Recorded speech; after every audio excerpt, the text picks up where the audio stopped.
Hi, welcome to Economics Matters, the podcast. This is Larry Kotlikoff. I'm delighted to have Senator Phil Gramm with me as a guest today. He and co-authors have written a terrific book called The Myth of American Inequality. You may not agree with everything that's in here. We have a lot of very strong opinions about inequality in the U.S., but the thing I love about the book is that it's focused on the numbers and the facts. It's not somebody's concocted facts or alternative facts, it's actual facts. And it's looking at a comprehensive picture of inequality, not just looking at some bureaucrat's definition of, restricted view of the numbers. And this is a great public service, this book, and accords with some work that I've been doing with Alan Auerbach, who's a professor at Berkeley, under the with the help of research funding from the Federal Reserve Bank of Atlanta. So I'll try and stick in a few words about that study that complements in many ways Senator Gramm's book. But I want to start out by briefly introducing Senator Gramm's background, and then ask him to kind of fill in the bigger story about where he was born, how he got into economics, because Senator Gramm is a PhD in economics. We have, I think, 535 members of Congress. I don't think there's a single PhD in economics there today. I may be wrong. And you, Senator Gramm, Yeah, not that I know of. Yeah, you may be. Larry, call me Phil, please. I'm going to call you Phil then. Okay, all right, great. People call me a lot worse than that. Okay, fair enough. So, yeah, we've had a dearth of economists, even MAs in economics in Congress, and I think that's reflected in how bad our economic public policy is. Just too few economists helping to devise that. But anyway, Phil was born in Texas. You can get that from the accent, or Georgia. Wait, you were born in Texas, right? No, I was born at Fort Benning, Georgia in 1942. Georgia, sorry, okay. And Phil went to the University of Georgia, got his BA in economics there and his PhD in economics at the University of Georgia. And then he went to teach with Texas A&M for several years. And in 1979, he ran for the House and was elected. And 6 years later, he ran for the Senate and was elected, and remained senator from Texas until 2002, when he retired from the Senate to become a private equity investor with a couple different companies, I understand. But let me stop there and let you fill in please fill in a little more of the background, where exactly, what your parental background is like, your family is like, and how you chose this career. Because part of what we're trying to do here with this podcast is help kids, younger people, think about careers. And we have all these really, people that have had fascinating careers and had to make a decision, a very courageous decision, I think, to stand for election, because that's putting your ego right there on the line, and then kind of repeatedly stand for election. And you succeeded. Most people fail. And what led you into that? And then what did you see in Congress? And then what led you to leave Congress? And then let's get right to the book, because the book's so interesting and compelling. Take it away, Phil. All right. Well, let me start. I was born at Fort Infantry School during World War II. I grew up in Columbus. I went to the University of Georgia. I got my PhD in economics. In the middle of my undergraduate career, I ran out of money and went to Atlanta and worked for 18 months. And when I came back to the university, I was taking physics and I liked it and I thought I was good at it. And so I talked to the professor about becoming a physicist. And this was in 1963. So he said to me, well, look, if you love physics more than anything in the world, you ought to become a physicist. But if you don't do it, because you'll end up 7 or 8 years in a postdoc program. You may never get tenure. There are not a lot of jobs in physics. And so I went to the National Science Foundation office at the university to sort of talk to them about, what I might look at. And when I walked in, there was a big poster on the wall of the starting salaries of PhDs in 1963. And at the top of the list was economics. So I thought, well, economics, I think, has something to do with the stock market. But in any case, so I took an economics course. And so immediately I realized that this explained the world, and I didn't know people knew these things. And, I was hooked immediately. And so I got my PhD. I went to Texas A&M. I taught for 12 years. I met my wife there. She came there from Northwestern to teach. But in the mid-70s, we were going through the so-called energy crisis. I'd written a book on the economics of mineral extraction. I had a very different view of the energy crisis than the Carter administration. And I didn't sign on for an America to learn to live on less. Neither of my parents had graduated from high school. My dad was a sergeant in the Army. And I was expecting to live on more. So to make a long story short, I wrote an article for the Wall Street Journal, and I started speaking out on the subject of energy. And then I ran for Congress and was fortunate to be elected. I won. I got into the runoff by 122 votes after 8 days of recount. And then I won the runoff and was elected. So I was in the House for 6 years. And then I was elected to the Senate. I was chairman of the banking committee. And so when I turned 60, I started thinking, do I want to run again? And I'd watched some of my very close friends, like Senator Byrd from West Virginia, sort of become a caricature of themselves as they got older. And so to make a long story short, again, I decided to quit while I was ahead. When I ran for office, inflation was the #1 problem in the country. The Soviet Union was on the move around the world. And we had beaten the inflation rate. I was the author of the Reagan budget in the House. And I'd done a lot of stuff in the Senate related to budget and finance. And the Soviet Union was dead. And so I decided to quit while I was ahead. And so I went to work for UBS as vice chairman of their investment bank in New York for 9 years. And then I went to work for Lone Star, a private equity firm. And I lie and tell people that I have a young wife and that she wants money and she's threatened to put me in a nursing home, a cheap nursing home, if I don't work. But the truth is, I think people were born to work. Your work is who you are.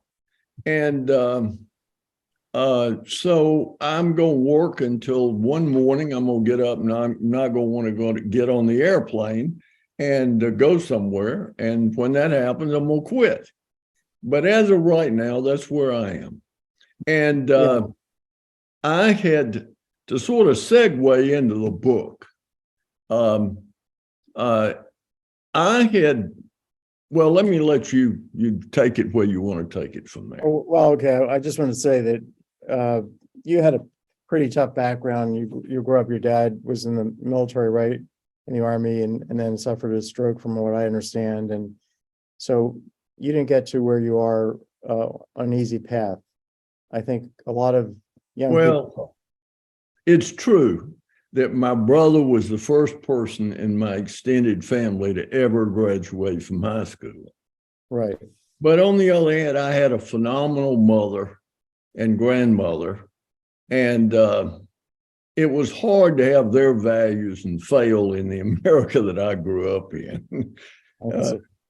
But you know, if somebody's going to try to convince me that America is fixed, that things are unfair, they're going to get up mighty early in the morning, because I've seen America work in my family, just everywhere. And so I not only have faith, as Milton Friedman would say, but I have evidence. If you work, America works for you. Yeah. Well, I think we're starting to see why you were elected so many times to the Senate. So here again is the book. It was just praised by the Wall Street Journal as, was this just yesterday, as one of the top books of the year? Tell me what they said exactly about it. Well, they talked about basically what it did, and the importance of that. Kevin Hassett, who was chairman of the Council of Economic Advisors, said it was the best book he read during the year, and that it basically showed him that the debate we've had for the last 20 years about inequality has been a debate about numbers that don't reflect reality. But basically, what I had observed that started me thinking about doing something in this direction is Bruce Meyer at the University of Chicago and others had done a lot of work where they looked at poor people and what they consumed and the assets they owned, and found difficulty reconciling that with the current measure of income of the bottom 20% of income earners and with the current measure of poverty. They found that only about 3% of the American population consumed at the poverty level. And so anyway, as I looked at all this stuff when I was in office, and what has happened is that even government statistics now contradict. For example, the Census Bureau puts out a number every year called household income. It is the building block of all of our measures of well-being. It's used to calculate the poverty rate. It's used to calculate income inequality. Every year, the Bureau of Labor Statistics puts out numbers on what people consume. And the income numbers from the Census Bureau broken into quintiles. And that's groups of fifths. So top, 20% starting at the bottom, going to the top. The consumption figures from the Bureau of Labor Statistics are broken out into quintiles. And for example, last year, the bottom 20% of income earners spent twice as much, according to the Bureau of Labor Statistics, as they earned. The second 20% spent 11% more than they earned, and the top 20% spent only about 50% of what it earned, even though there's no evidence that anybody saved 50%. So what we did is we went back to 1947 when the Census Bureau started putting these numbers together. And we show that beginning then, because it was a reasonable simplification, they measured only transfers that were in cash equivalent as income. Right. But as the years have gone by, especially since the war on poverty and the explosion of in-kind benefits, that the Census Bureau counts only about 1/3 of all transfer payments as income to people who get the payment. So just for the audience here, the in-kind as opposed to in cash, the government gives you sends you a check. Food like, stamps, food. for example, where you get a debit, let's give you some. The food stamps, you get a debit card, you go to the grocery store, buy groceries. They don't count that. Medicare. Medicaid, where the government pays your health care bill, they don't count that. Housing subsidies, where the government pays your rent, they don't count that. They don't count over 100 other federal, state, and local transfer payments. And also, they don't count taxes. So on a refundable tax credit or a child tax credit, where you actually get a check from the Treasury, they don't count that as income. So they also don't count Medicare. I don't know if that's part of your analysis, but Medicare is also not a cash transfer, it's an in-kind transfer.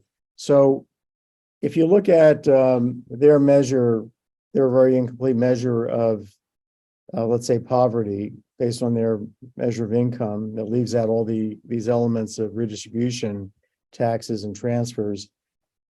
So Bruce is saying that we have 3% poverty rate when you look at consumption. What is the poverty rate? Is it more like a 12-15% based on? It's about 12.4% as the census measures it. What we find when you count all transfer payments as income to the people that receive them, and all taxes paid as income lost to the people that paid taxes, Census Bureau does not take taxes into account. Right. So even though you pay taxes, they don't count your income as being reduced by the amount of taxes you pay. So we find that the poverty rate is almost exactly the same as Bruce Meyer found in looking at consumption, about 3%. The census says that the top 20% has 16.7 times as much income as the bottom 20%. But we find, counting all transfer payments and taxes, that it's actually 4-to-1 rather than 16.7-to-1. And look, you can debate whether 4-to-1 is too much or not, but it's a very different debate than debating 16.7-to-1. Also, you've of course have heard for 20 years now that the biggest problem in America, President Obama once said, was growing inequality, that our future depended on coming to a way to deal with it. The Economist magazine says it is not disputed that income inequality in the West is high and rising. Senator Sanders says that inequality is obscene, that the growth of inequality is obscene and unsustainable. What we show, if you count all transfer payments as income to people who get the transfers, all taxes paid as income lost to people that pay the taxes, that income inequality is actually slightly lower today than it was in 1947. Yeah. So we're having this big debate where people are saying we need to junk capitalism and take up some form of government-managed economy to deal with inequality, when in fact inequality is lower today than it was 70 years ago. That's pretty profound. So let me just kind of play devil's advocate. Okay. Not that I'm really disagreeing fundamentally with anything you're saying. I agree and have written, as I mentioned.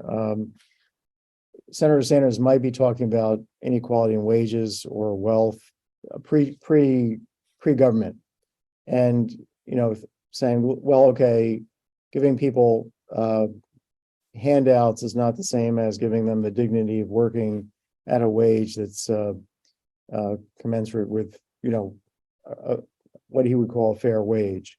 Or he would point to billionaires that have that the richest people in the country, in terms of their wealth, not their spending capacity, but because they do face taxes. Although I want to talk to you about the richest people in the country potentially not paying taxes.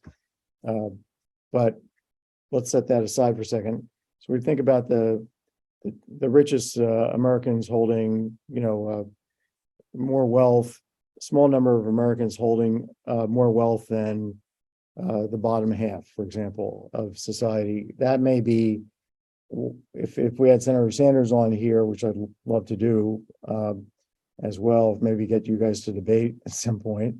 That would be fun. I think he might, point to that problem that you have the guy begging on the street in front of Trump Tower. Well, let me respond. First of all, I like debating, and I'm not offended when people disagree with me. I mean, Thomas Jefferson said good men with the same facts are prone to disagree. But let me first address the issue of income inequality. The census numbers that are used in all the measures count some transfer payments. They just don't count them all. Right. They don't count taxes. And you could do a measure, which we talk about in the book, called earned income inequality, just counting what people earn. Mm-hmm. And clearly that has grown, but the major cause of its growth is that with the explosion of government transfers since the War on Poverty in 1965, the percentage of bottom quintile prime work age persons who actually work 8% to 36%. Well, could you repeat that? I think we lost that on the audio here for a second. I don't want you to miss it. Yeah, just say that. 1967, when the War on Poverty ramped up, right, 68% of poor people, by the bottom 20% definition, worked. Right. As transfer payments on average per household for the bottom 20% grew from $9,700 in 1967 to $45,400 in 2017. The percentage of prime work age persons in the bottom 20% that actually worked fell from 68% to 36%. That was the largest cause of a rise in earned income inequality. Go ahead. Well, go ahead. You go ahead. The second largest cause was difference in the quantity and quality of education. And we go back and look at that as principally at the primary and secondary level in the failure of public education in the last 25 or 30 years. And in terms of wealth, we looked at wealth. The problem is almost every figure on wealth that people use in their analysis is made up. It's often estimated as a multiple of income, and we didn't find data that we felt comfortable enough with to use it. So we stayed with income figures where we have IRS data. Right. But this argument that you got these rich people have more wealth than the bottom 20, 40% of the population. It's based on the fact that many people have virtually no, quote, measured wealth, even though they're the beneficiary of large numbers of government programs. Surely, if you were going to count people's wealth, their claim against Social Security, their claim against Medicare, because public assets have substituted for what used to be private assets, so that low-income people don't save for retirement because they've got Social Security. They don't save for the rainy day because they'll have Medicare when they're older. So the number sounds wow, but it's, when you look at the big picture, it just doesn't hold up. And also, look, Bill Gates is really rich, okay? He's really rich. But we're using things he helped develop right here to do this program. And we're richer because he's rich. So how are we worse off because he's rich? And he only owns 7% of Microsoft. Who owns the other 93%? Our pension funds. So, and maybe people are jealous of old Warren Buffett, but he's the greatest investor in history, and he was investing our money. He made us richer as he was richer. And how can you dislike a guy who gave the world Dairy Queen? Not me. Plus he's I wish I were rich, but he didn't get rich by taking it from me. How am I worse off? That's the point. Let me just add a little bit of kind of, my perspective doing from my research to add to what you're saying. And first of all, Gates is very philanthropic. Buffett is very philanthropic. So rich people are not evil people, across the board. There are good and bad. But good and bad poor people too, I can tell you. Good and bad poor, yeah, absolutely. So what I've done recently with Alan Auerbach, who's again this economist at Berkeley, we've been working together for years in different areas of public finance and macroeconomics. But so what we did is not look at income after tax and after transfers, which is what you're looking at the book, but rather, and we didn't look at what Bruce Myers is looking at, which is current consumption, but we looked at, based on data from the Survey of Consumer Finances from the Federal Reserve, which does oversample rich people. So we have all that wealth, and then we've benchmarked all the wealth data to the national aggregates of the Federal Reserve. They have a national wealth aggregate. So we've been, and wages we benchmark. So any under or over reporting in the survey we've kind of captured. But what we've done then is to say, look, let's not compare 80-year-olds with 40-year-olds, which is what happens when you're dealing with income comparisons, but rather let's look like within 40-year-olds and ask, and within each cohort, let's take the richest 40-year-olds based on their human wealth, their capacity to earn money, and what the present value of their labor income is, plus their net wealth. And let's rank these 40-year-olds from top to bottom, from richest to poorest. And then let's run them through a software program. It happens to be a program that code that my software company developed over 29 years. But what it does is it figures out, hey, here's your resources. If you want to spend those in a sustainable way, what taxes and transfers will you be receiving, be paying and receiving the rest of your life? What will you get to spend in present value? What's your spending capacity? And we incorporated, with the help of the Federal Reserve Bank of Atlanta, over like 6 years now, every single transfer program in the federal government and the state governments. And there's like 18 transfer programs, major ones, not the small ones that some of which you're referencing, but the big ones like food stamps and Medicare and Medicaid, the in-kind and the in-cash, everything's included and everything's state specific because Texas's Medicaid program is different from New Jersey's. So we have like 18 times 51, including DC, different programs all coded by professional engineers over many years. So now when you look at this, if you look at 40-year-olds, you find that the richest 1%, they have about 31% of the wealth, of the net wealth. They only get to do 11% of the spending. Their spending capacity is much lower as a share of the cohort. So they've got 30%, let's say, of the cohort wealth, of all the wealth of the 40-year-olds, they've got 30% of it, just 1%, but they get to do 11% of the spending, not 30% of the spending. The bottom 20% have 0.4% of the wealth. You're right, they have, net wealth, they have very little, but they get to do about 7% of the spending.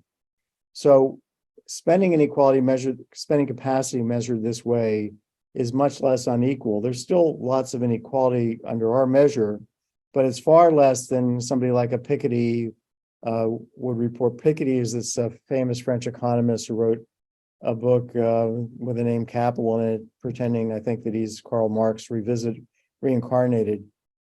So I wanted to say that there's this other, supporting evidence that a little bit a different angle, incorporates all the things you're concerned about, but does it incorporates the wealth that Bernie Sanders would be worried about, but does get to spending, which is really ultimately what we care about when it comes to welfare. But the other thing you're referring to that I want to kind of add to is this issue of poor people not working. And so when people hear you say that we went from 68% of poor people working to 30% because of the, in conjunction with these, they're getting these transfers, they may get the impression, and that's not in your book.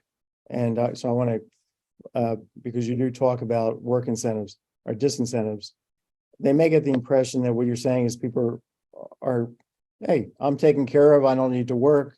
Government's, I'm just sitting here on the dole. And being lazy, to be quite blunt, to use that language. The people are being lazy because they're getting these transfers, but that's not what you're saying. And that's not really, I think, the reality. What we found in a different companion study, Alan and I, with David Altick, who's a former grad student, Victor Yee of mine.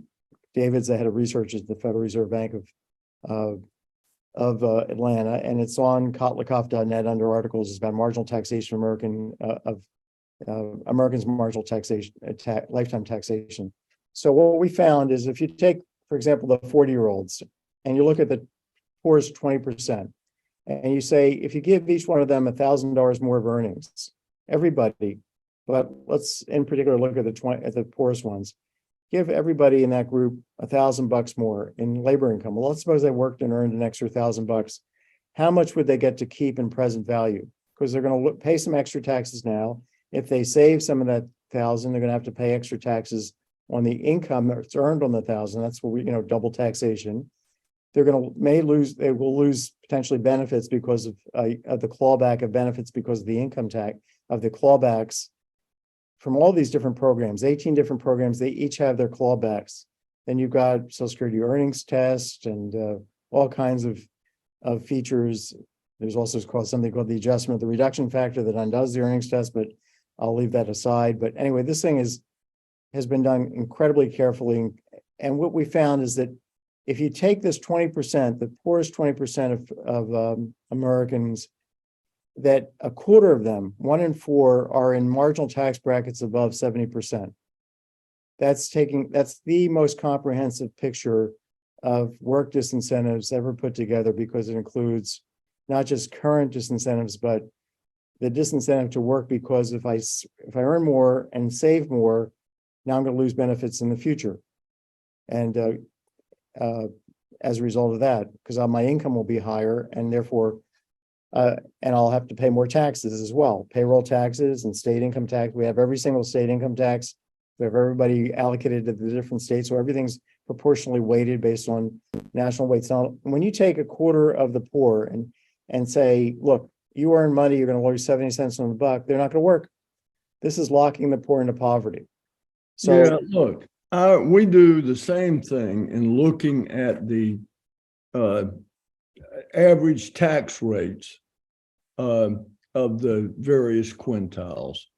And the amazing thing is, when you take all that into account, is that you got 36% of people in the bottom quintile that are actually working. We also find something that was the most surprising finding of the book, which is that because there's been an explosion in the real value of transfer payments since 1967, and those transfer payments have grown far faster than the after-tax income of middle-income Americans, that the bottom 60% of income earners now basically all have the same income. That whether you have a two-person household, middle-income family where both parents work, or you have a family drawing the full benefits where nobody's working, the difference in their income is basically negligible. And I think that explains why people have dropped out of the labor market in large numbers. The economy, of course, has lost from this. And when we had these pandemic benefits that went all the way up to $150,000 of household income, you got it's not shocking to me that over 1.5 million people who left the labor market in the pandemic because they were laid off never came back, because they were as well off not working as they were working. And so as a result, we shouldn't be shocked. Most people, you work because you like it. I work because I like it, because I get something out of it. I get fulfillment. I feel like I'm achieving something. My dogs like me better, something like that. But most people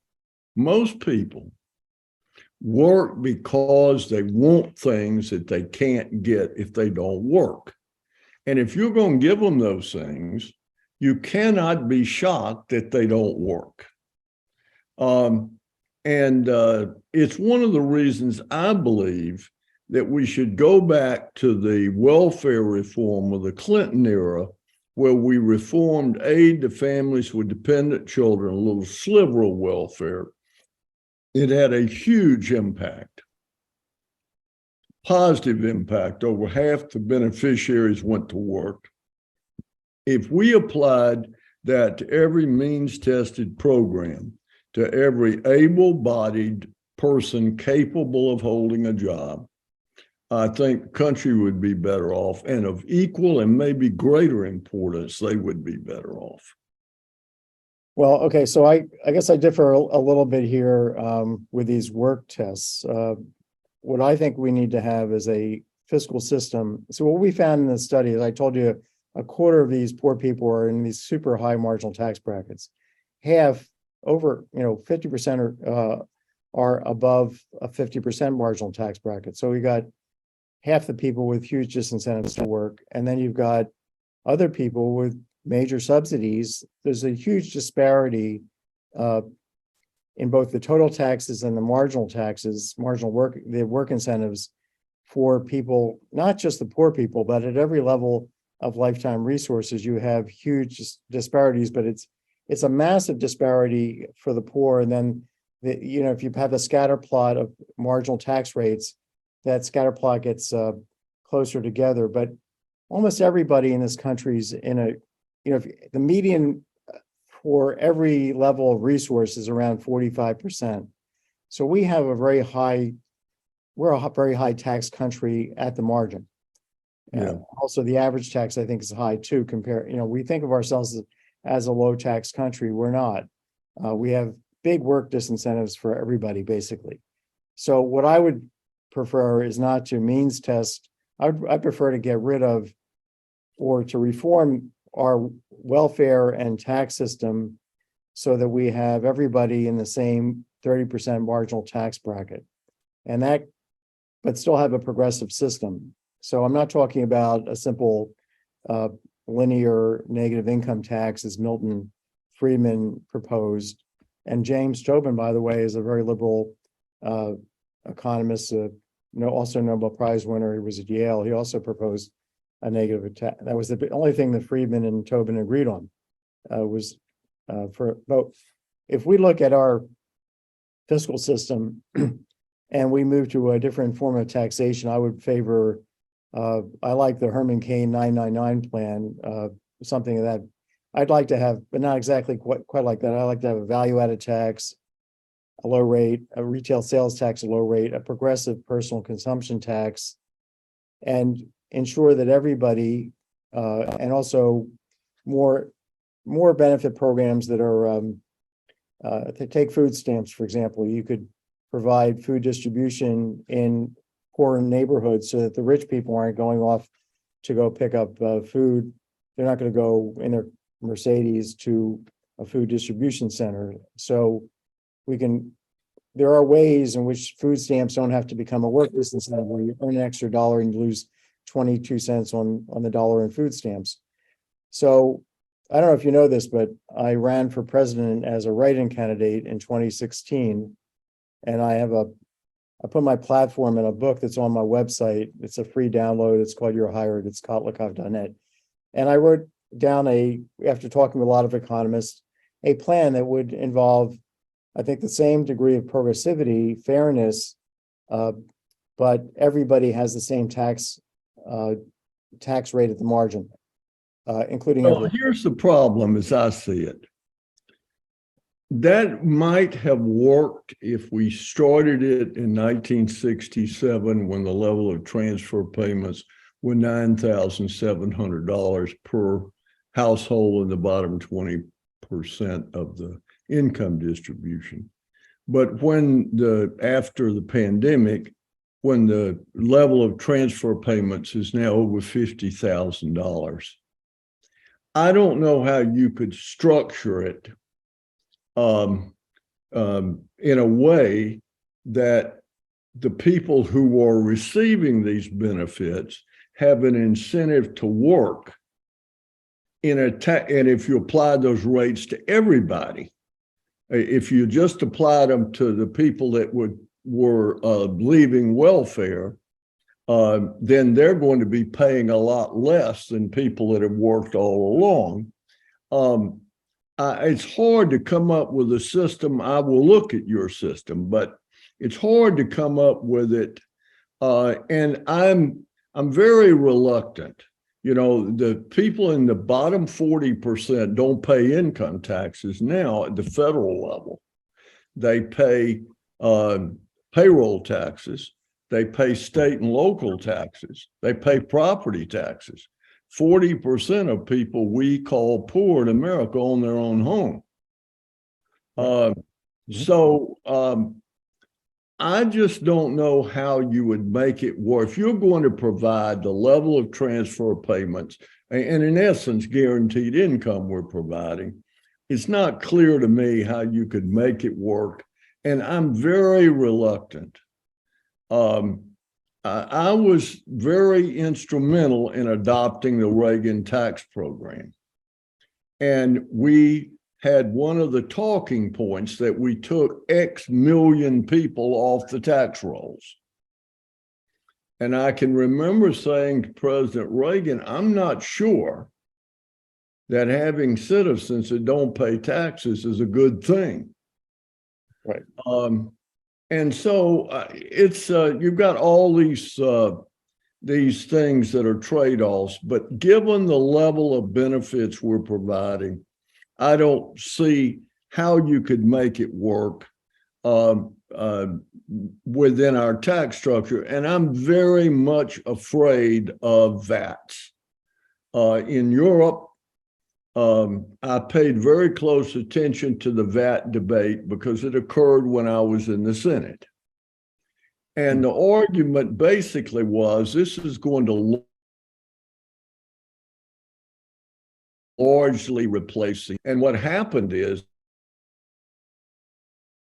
it didn't replace the income. What happened is that it simply supplemented the income tax, and the governments in Europe got that much bigger than the government in the United States. So tax issues are very tough issues. Having been on the finance committee many years and grappled with the sort of down and dirty aspects of them, it's very, very difficult. But nevertheless, theoretically, I guess it's possible. Maybe it could be done, but something needs to be done because we need these people to be working, and they need to be working. The American economy is like an escalator. And if you don't get on the escalator, you don't move up. That's you get whatever government provides, but your ability to rise is stunted. Right. So people do all of these studies where they find that people in various housing projects or have virtually no income mobility over time. Well, not surprisingly, income mobility comes from being part of the economy. Right. And if they earn more money, they're going to lose their Section 8 housing. They're going to lose their food stamps, or some of their food stamps. They're going to lose their Medicaid for themselves and their kids. It goes on and on. And so people are trapped into poverty. And I think what we have to do is start talking in somewhat different language with ourselves, because we have our country so divided. This is why I would love to have a Congress full of economists, because we would be talking in ways that wouldn't feel like, you're with me or you're against me. That they have, that's how the public perceives. They're either, I'm either blue or red, and that's the world. But what I think there's a commonality that we want to have a degree of progressivity in our country that's significant, because not everybody is born with equal capacity. But we also want to give everybody incentives to work. We don't want to trap people into poverty. And I think maintaining this bureaucracy, I'll just say this last word, I think this maintaining 18 times 51 welfare programs, plus many different small ones, plus the Social Security system that nobody, I would reform Social Security fundamentally too, because Social Security has 13 benefits, 2,728 rules about those benefits in its handbook, hundreds of thousands of rules about the 2,728 rules about the 13 benefits in its program operating manual system. Nobody can remotely get it straight, that system. That's the most complex system I think humans have ever developed. Plus you've got the income tax, which is a nightmare, taxes within taxes. We need fundamental reform that achieves fairness, but also work incentives. I think we'd agree on that. Let me ask you if we can move to the question of how you see. So you and I agree kind of in the general terms about what needs to be done. The specifics we would have to discuss. But let's talk about geopolitics a little bit, and then national politics. Ukraine, Russia, China. How do you view these situations? Unless you have more you want to tell me about the book, we have time. I don't want to. No, I just would say on the book that most big bookstores have it. If they don't, you can order it over the internet. Again, this book we don't make judgments here about whether something's good or bad. We simply try to look at the facts. The argument is that we need to get our facts straight. Yes. And that if you look at the facts, that America has performed well, a cornucopia of goods and services been widely distributed.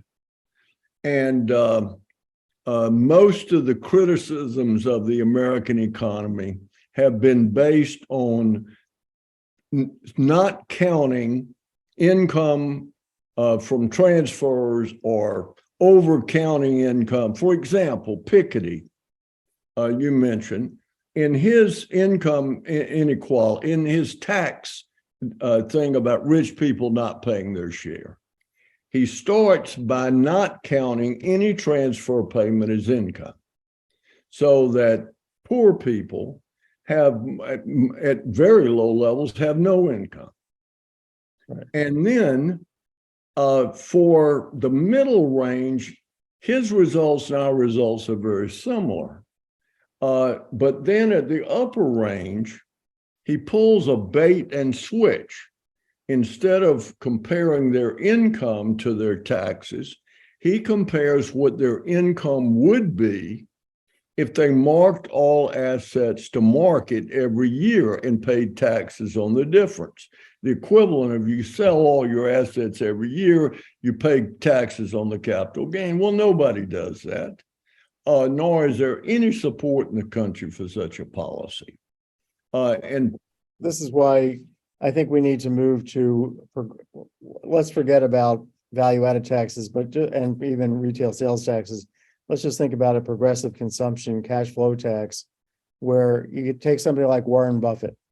He doesn't spend much in it. I think he buys steaks at the same restaurant. He lives in the same small house that I saw in I think it's Nebraska, that he lives, when I was there. Anyway, he's clear about clearly somebody doesn't spend much. He wouldn't pay much in the way of taxes under a progressive personal consumption tax. Somebody like Piketty, who might be living a very rich lifestyle now that he's a bestseller, would have to pay potentially very high taxes were he an American citizen, or any of the other rich folks who are flaunting their rich and their wealth and spending lavishly, and we could achieve what I think people would generally view as fair, but not burden rich people who are actually saving and investing in the country and improving the economy as a result. So I think there's a way to meet your concerns and Bernie Sanders' concerns with my solution. well, look, I wonder sometimes if Bernie Sanders realized the numbers in this book. It's as if he went to bed and dreamed that America would become a social welfare state, and he woke up and his dream has come true. It happened. Would that change the debate? I don't know. It would have to, and we're getting too deep in the weeds on tax reform, but you would have to have a constitutional amendment to ban, for me,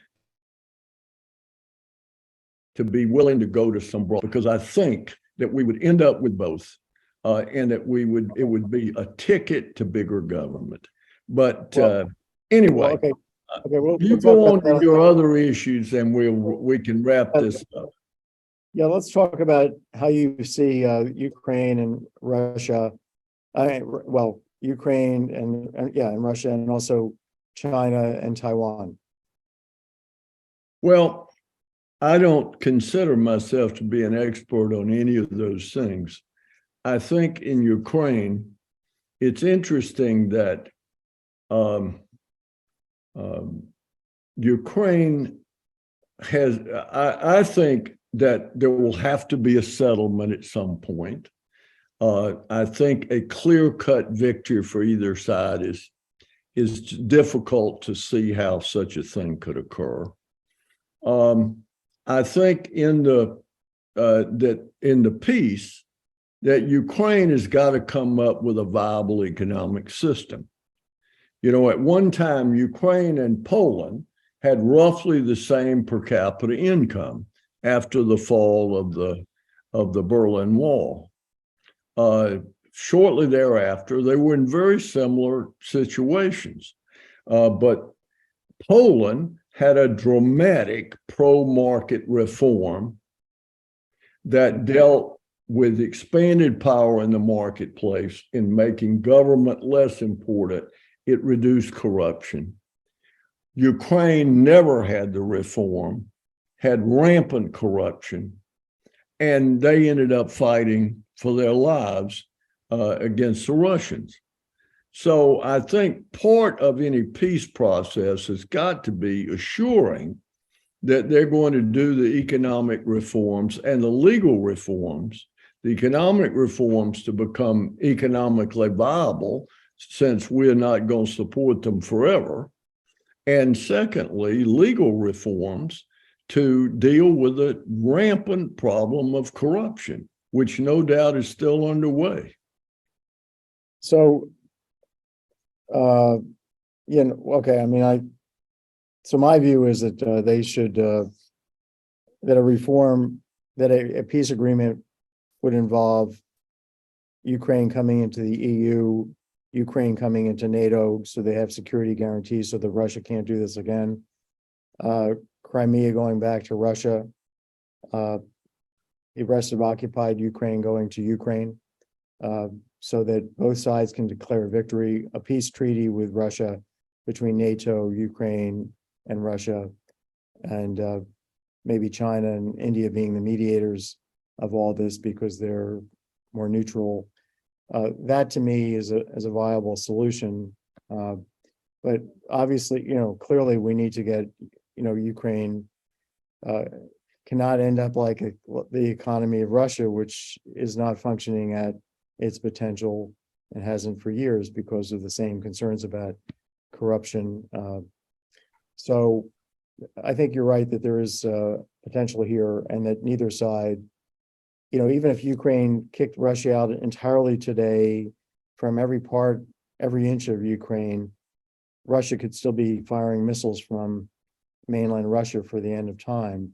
So we need to have a peace agreement, and that requires something that this crazy man, Putin, this madman, this,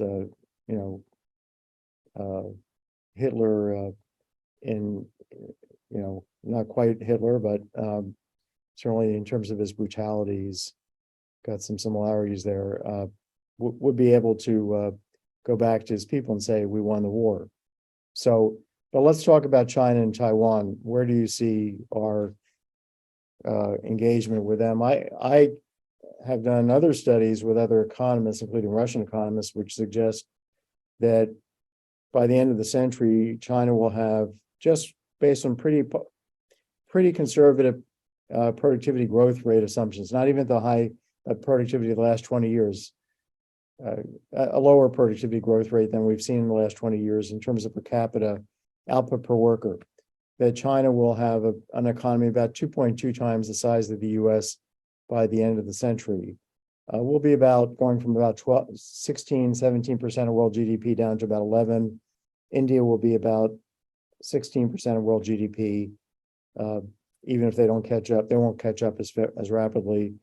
But that this is going to be the China and India century, not the US century, in terms of what the demographics, even though the demographics looked very unfavorable for China because of their one-child policy. They're projected to lose about 400 million people by the end of the century, but their productivity is growing rapidly enough for them to become the economic hegemon.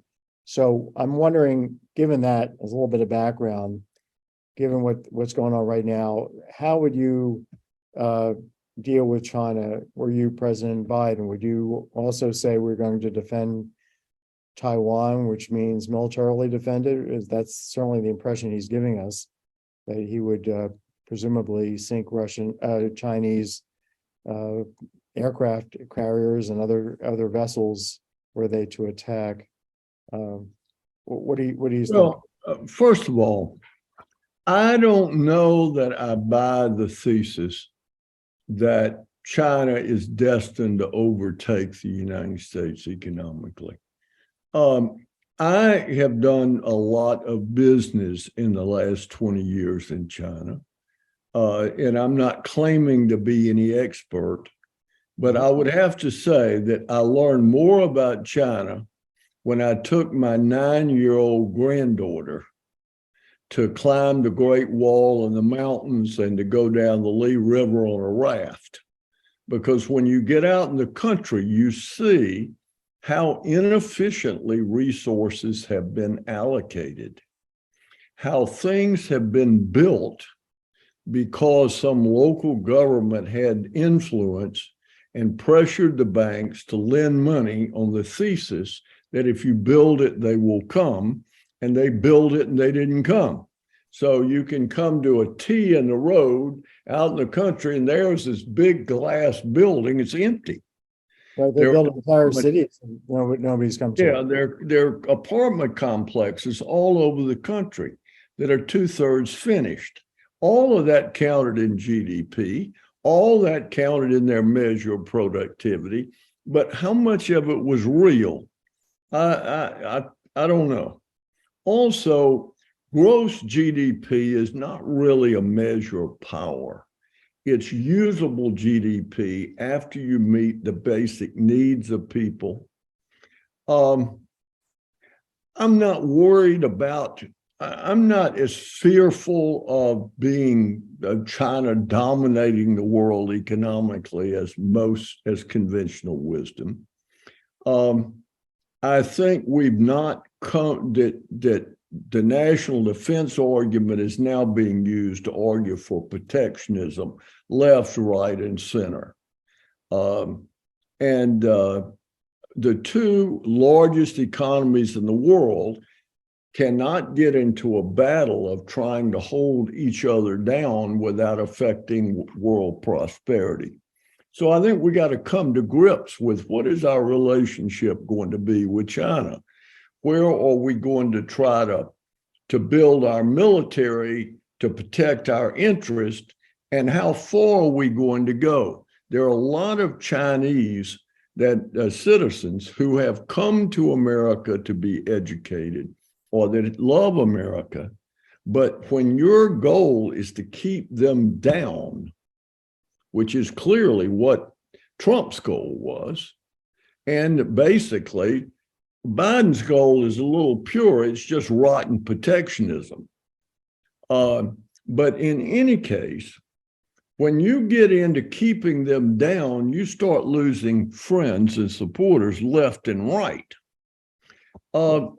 I think Taiwan, first, Taiwan's got an economy that's almost half again the size of Israel.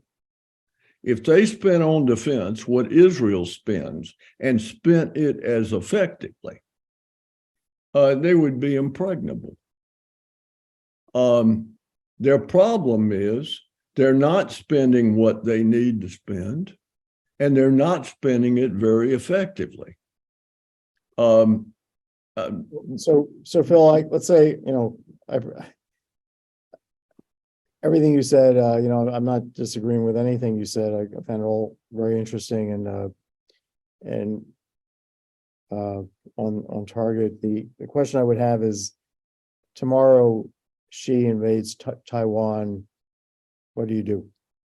Well, look, I think one of the reasons that we want to try to deter that from happening is that it's not like Ukraine, where we can send weapons to an adjacent country and they'd be driven across the borders. Taiwan is a very isolated place. The only way we can get anything there is to ship it in on American ships or fly it in on American planes, which puts Americans in harm's way. So everything should be committed to deterring an attack. Taiwan is, like most militaries, is dominated by thinking that's 50 years old. Tanks in Taiwan, once the Chinese are on the ground in Taiwan, it's probably too late. Right. And there's no reason, given modern weaponry and the power of technology, that should ever happen. Yeah. We've proven in Ukraine that cheap weapons can be devastating. Okay. And so, in my opinion, it would be a simple matter for Taiwan, using its own resources, and we can support it if we choose to. But the point is, this is not a poor country. This is a rich country. They could easily, with anti-ship missiles, an aircraft defense and missile defense system, they could easily become impregnable. And all of their spending would be defensive. None of it would be offensive. Got it. Well, that's very, very interesting perspective. And I hope some people from media. Taiwan are listening. Let me ask you one last question, which is about the Republican Party and Trump. How do you see things? You were, a leader of the Republican Party for years. You're still a great statesman of the Republican Party. What's your take on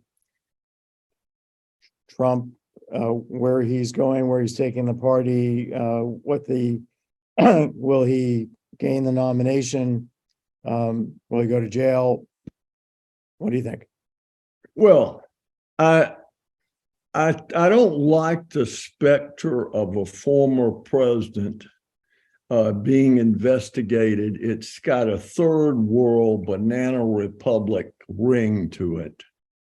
I think Trump is finished politically. I do not believe that he will be the Republican nominee for president.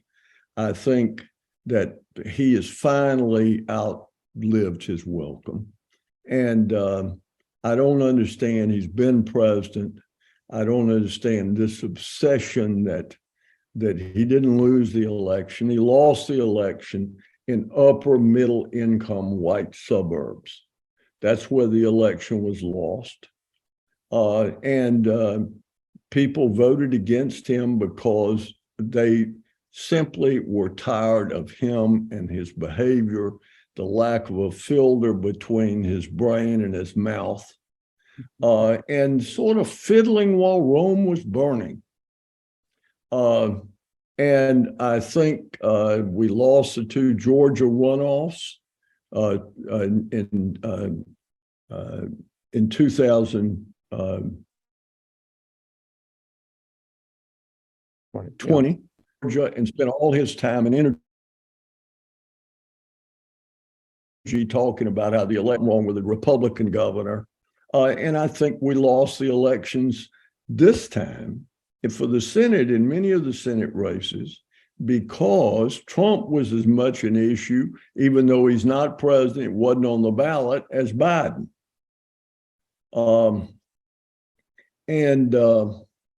So anyway, that's my feeling about it. Fortunately, we got a bunch of Republicans, mostly governors, I will say, that are totally capable of being president. I could name you 4 or 5 people right now who could do a good job as president. And I would like to see a full-blown primary with all of them running without Trump running to find out who would be the best candidate. But I think if Trump does run, that you're going to see people get behind one candidate to knock Trump out of the race.